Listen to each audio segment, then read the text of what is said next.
Goeiemôre inwoners van Kreersdorp. Dit is raadslid Laurens Gous van die Vryheidsfront plus Mogale City.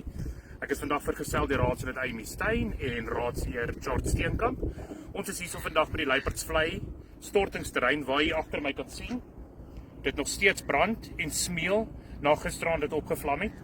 Hierdie is seker die 5de, 6de brand in die afgelope jaar en 'n half wat hier uitbreek in hierdie stortingsterrein. Die masjinerie werk nie, die kompakmasjien werk nie. Ons het nou verby dit gery, al die toerusting staan en is nie bruikbaar nie en wag vir herstelwerk. Hier is nie meer plek op hierdie stortingsterrein nie, dis een van die groot probleme. Maar wat ons vra vandag is wat ons gaan hierdie saak aangee by Gauteng se Gauteng wetgewer. Ons het dit ook deurgegee aan die Menseregte Kommissie. Hierdie moet stop, mense word siek, kinders word siek. Die mense kan nie asemhaal in Mogale City vanmôre nie.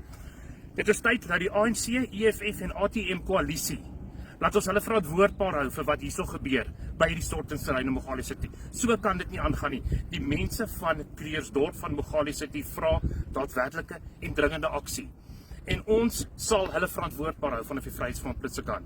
Jy kan ons kontak, maak kontak met enige een van ons raadslede, met ons hoofkantoor, met ons kantore in Kreersdorp in Randendal of per e-pos. Laat ons hierdie saak aanhandig kan maak en laat ons seker maak die mense van Mogale City kry beter, want ons verdien beter.